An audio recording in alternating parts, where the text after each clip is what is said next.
Hello once again, this is Dr. Jonathan Ellerby with the Worldwide Wake Up live 12 at 12 daily. And I've been doing this for a little while now, I don't know, definitely a few weeks. And my family and I have been in quarantine for over a month now, which means we have gone out into the world beyond our neighborhood very little, only a few times actually. And despite all the pain and challenges involved with this for so many people so close to me, I have to admit there have been some kind of nice advantages. And this kind of leads us towards our conversation today, and it's about blame, regret, and conspiracy theories. What are we focusing on during our time of quarantine, during our experience of this coronavirus, this pandemic? So if you've ever blamed in your life, if you've ever felt regrets in your life, or for that matter, if you've become preoccupied or concerned with some controversies and conspiracy theories about why this is going on, stay tuned. Now, our little commercial break before we begin, I wanted to let you know that if you are watching this in the week of April 14th, I am offering a special program, a special package for people that basically watch my stuff or follow me or are in my newsletter. So here's the deal. I'm going to try to make this really fast so we can get to the good stuff.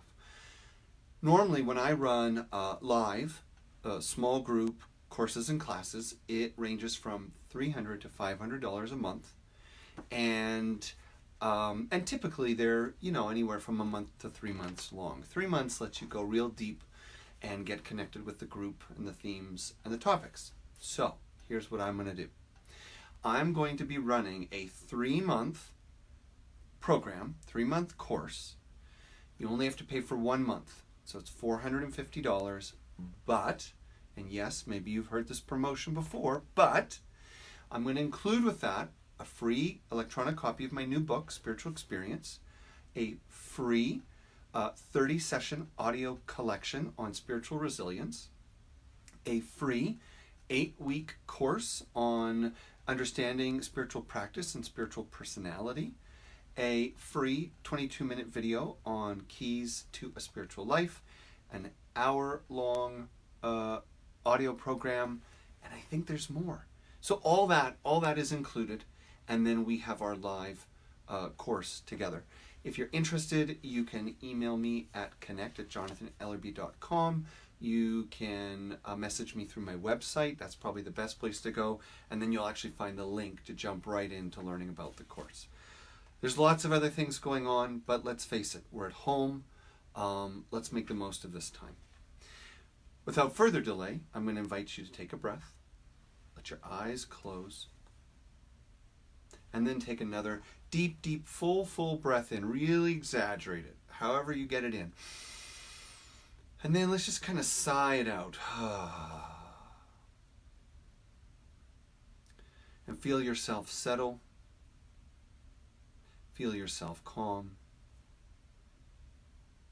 Let your breath be soft and quiet and natural.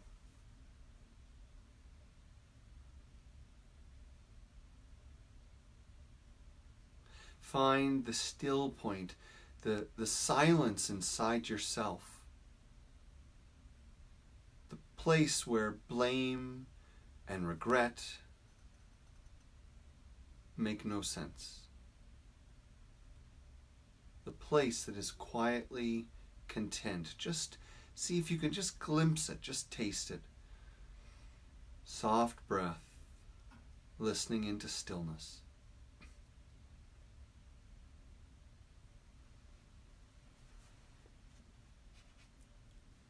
And so we share a reading from Rumi. Who makes these changes?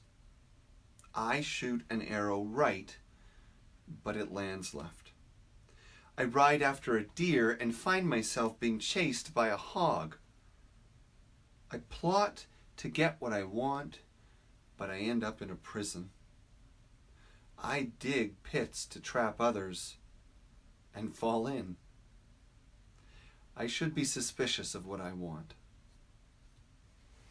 So I thought that was a wonderful reading to start with, because it's extremely natural to feel regret and blame, and for even when we face larger, worldwide problems, to wonder if there might be a bigger blame, right? A bigger story that's explaining it, something working against us.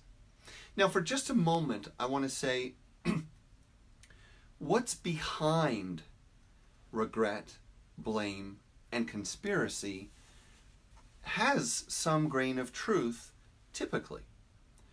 Conspiracy theories today about the coronavirus being fabricated by one country or another to achieve some purpose, by the coronavirus being fabricated by cell phone companies that want to put in the highly destructive and controversial 5G towers everywhere, or maybe put in place by a secret society trying to gain more control over our minds, over our technology, over our lifestyles. Probably some of that's true. And whether that means those entities created this situation or they're just exploiting it, of course it's true that terrible people are doing terrible things quickly while nobody's looking. I think we can take that as kind of a given. That's always going on. On the other hand, one might ask themselves, how does this matter to me? And how much of this theory is absolutely true? Can I be sure is true? How much of this theory appears any more or less credible than the news or all the other things I'm claiming are no longer credible? It's worth wondering. But let's go further. If you're sitting at home with a lot of time on your hands, it's pretty easy to fall into blame as well. And blame could also be along the lines of a conspiracy theory, right? If this government didn't act fast enough, if this government were more honest about their numbers, if these people stopped congregating sooner, and so on and so forth, everything would be better or different. Finally, we have regret. And regret shows up as we sit at home and have time, maybe too much time, and we start to look back at our life. We start to feel unfelt regret, emotion, sadness, loss, mourning. All the things that we could have done differently, all the things that we should have done differently. In fact, that very regret can turn into blame, right? I would have done it differently if it weren't for those people or that circumstance or that situation that got in my way. But here's the question we have to ask ourselves, whether we are distracted by regret, blame, or conspiracy. Why does it matter? That's the question. Why does it matter?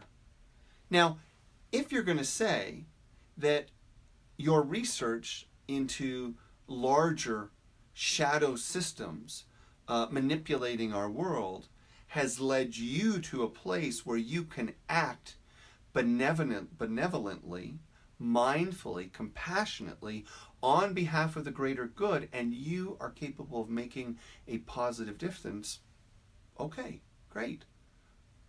I celebrate that. But if this is a time killer, if this is building anxiety, if this is building worry and fear and more blame and more regret, and your impulse is to rope other people into joining you in your anxiety and worry and fear, then I might think twice about that. You might ask yourself, is your purpose really to help those people and bring healing to the world, or is your purpose to find drama and controversy so that you feel just a little more alive? Rather than slowing down and really experiencing your own emotions, your own limits, your own limitless nature and the magic of life, there's some joy, some satisfaction in creating and finding drama.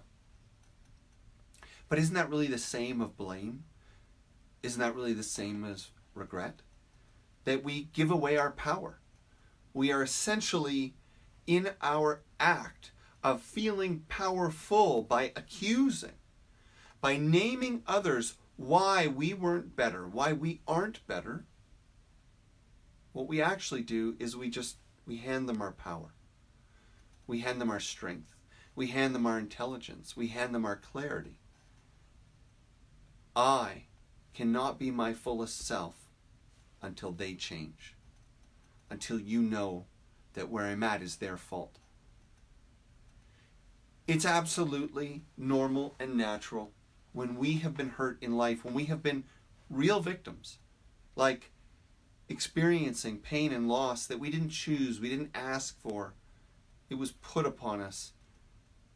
It's natural to need to feel the hurt, to need to feel the loss, the chaos, the shame, all those emotions, and yes, even to identify the story clearly. All those things are an important part of the healing journey. But they serve a purpose for a time, and they are more vehicles than destinations. To come to the place where you can finally explain through blame and regret why things aren't the way you want them to be right now. Well, to come to that place is an important place to arrive, but that's not a place to stay. From that place, we begin to feel, to heal, and we begin to let go. This is our condition. This is what happened. This might not have been what we chose, but this is what's before us. And so we have to move out of our constant conditional reality. Who's right? Who's wrong? Praise and blame. And am I on the winning team? We've got to move into a deeper place that's about learning, that's about growth, that's about awakening. And as we move deeper and deeper into the truest experience, the fullest experience of ourself, we start to realize that there is a lot more to life than just the stories and dramas that distract us. We start to realize that maybe the only true purpose for any one of us is waking up to our absolute nature, to the divine, the sacred, the inspired source that is within us. When we have that rootedness, when we have that connection that's something to something that transcends the ups and downs of life, then we can weather those ups and downs with grace, with kindness, with humor, with patience, and with the ability to be thoughtful, mindful, and make our decisions from a place of intention and not reaction. More than that, we even cultivate the ability to recognize when there's nothing to do at all except continue the work of loving life, finding beauty, and listening to the wisdom and the guidance of the universe that is within and around us all the time. So we're coming to the end of our 12 at 12 already, but what I'm inviting you to consider today is that if your time alone, or your time in solitude, or for that matter, your time being locked up with others, is filling with the energy of blame or regret, or even looking outside and trying to find reasons for why this is happening, I invite you to step back. Ask yourself, how does that serve you? What aspect of yourself does blame and regret serve? And if you're watching something like this, aren't you more concerned with your own resilience, your own balance, your own centeredness, so that you, regardless of what you see as wrong in the world, regardless of who did what, when, where, or why, you can be different? You see, the more time we spend in regret and blame, the more we become the very energy that hurts, that makes others wrong. There's an old saying, hurt people hurt people. And that's not to say we need to forgive everyone that ever hurt us, excuse everyone that ever hurt us because they're hurting. It doesn't mean we need to excuse that. It doesn't mean we need to say it was good or okay. But it does mean we can move to forgiveness. And not just to release whatever consciousness they're bound up in, but more significantly for ourselves. And then we get to move deeper. We get to move deeper into a place of peace where we do not become one of those people who, because we were hurt, we are now hurting others with our judgment, our control, and our constant return to victim language, victim consciousness, by making everyone else responsible for our experience of life. Again, it doesn't mean that terrible things aren't happening. It doesn't mean that pain isn't real. That's a part of life. We need to feel those things and go through those things, but it's a choice whether we get stuck. Whether we get stuck in wishing things were different than they are, or do we allow, face them as they are, and welcome the power that we have to learn and love and let go. And it's not an emotional condition. If you wait till you feel like giving up, regret, or blame, it's not going to happen. It's got to start as a choice. It starts from a deeper place within, a place that knows peace and connection regardless of the balance in our lives. With that, I want to thank you for joining me again, and I thought it would be nice to end with a favorite Rumi poem that so many of you know and love. And as I read this, I encourage you to think about the way you may have been or you may be holding all that energy of regret and blame, loss, accusation, and energy that you're spending trying to figure out how things could be better if only others were different. What do we do with all these emotions that arise? And we close with a wonderful reading by Rumi that has a pretty good suggestion. The Guest House. This being human is a guest house.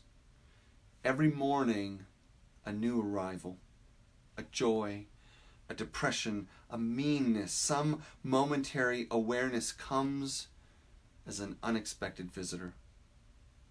Welcome and entertain them all. Even if they're a crowd of sorrows who violently sweep your house empty of its furniture, still treat each guest honorably. Listen to them. Love them. They may be clearing you out for some new delight. The dark thought, the shame, the malice, meet them at the door laughing and invite them in. Be grateful for whoever comes because each has been sent as a guide from the beyond. That's something to think about. So I wish you a beautiful day. Thanks for listening, and I'll see or hear from you soon, maybe at another 12 at 12. Have a good day.